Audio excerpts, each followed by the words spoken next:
Hello.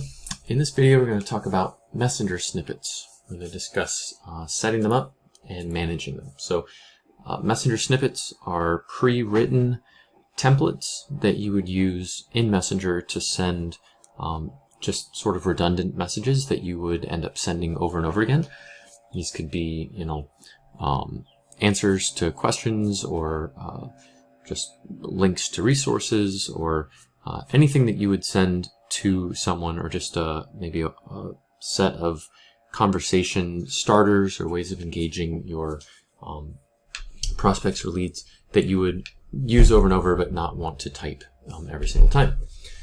So you find messenger snippets under the profile and settings page in this messenger snippets section. So we're going to expand that, and the first thing we see is sort of a legend that shows us some replacement tokens that we can use. This is one of the really great things about the way that GroupTrack implements these snippet templates. There's a whole lot of variation that you can get out of very little text. So there's a lot of sort of spinning and randomization of what gets sent while maintaining the idea or the content of what you're trying to say. So we can see that there are tokens that are being replaced with the actual person that a message is being sent to. We can replace in their name, their full name, or the first name or the last name. We also have tokens here for email and phone number. So if you wanted to create a snippet that was confirming their phone number or email address, you could drop those tokens in and it would swap out whatever GroupTrack had as the email or phone number for that contact when that message goes out. You can also create these spin blocks. So the way the spin block works, it's a little more advanced, but it kind of lets you create within these curly brace symbols a sort of mini thesaurus. So you could put a curly brace and then put several different variations of the same word or the same, the same type of thing that you're trying to say. And every time that GroupTrack composes one of these messages at your request, it will pick one option from within these spin blocks. So you could say, for instance, curly brace, hello, and then a pipe symbol, and then hi, and then a pipe, and then what's up. These pipe symbols, just so you know, on your keyboard, it is holding the shift key and pressing the key right above your enter key. That's that vertical line. It's called a pipe.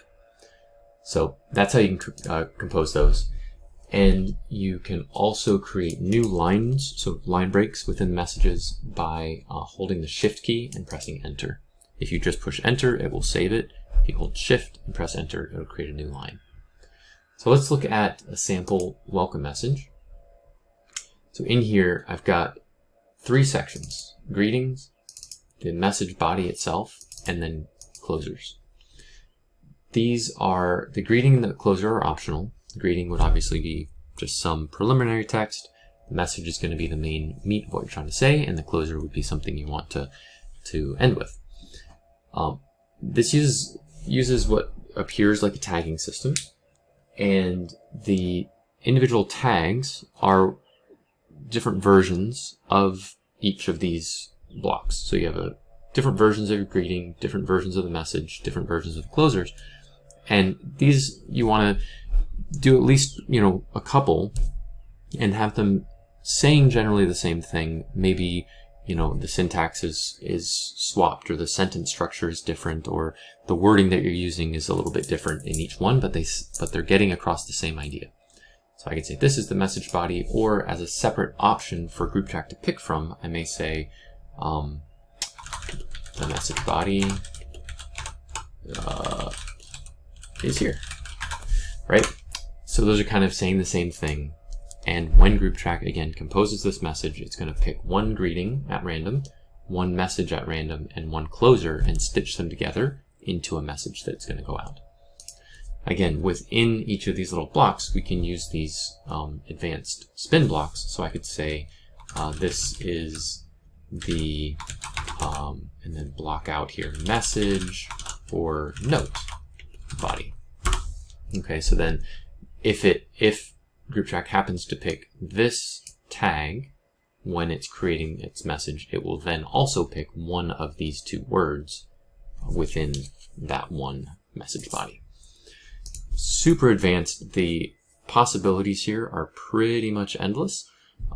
You can very easily create so much variation here that it's highly unlikely that GroupTrack will pick the same message twice within a certain span of time. We have here an option to separate the greeting message enclosure with a new line. So that would, whatever it picks for the greeting, whatever it picks for the message, whatever it picks for the closer, those could either be separated with a space or sort of a double line break to create a blank line between these three sections. So you can turn that on or off. And that is about it. We can click and drag to move these snippets around in their order. I'll get that looking a little nicer. And we can click the pencil icon to change the name of the snippet, and then obviously delete it if we wanted to do that. Creating new snippets is as simple as clicking the Add New button, giving it a name, and then starting to edit it. Any of these little tags in here, you can hover and either remove them or click the pencil and edit that section. Okay, so that covers creating and managing messenger snippets. In the next video, we'll show you how to actually use them and send them out. Thanks.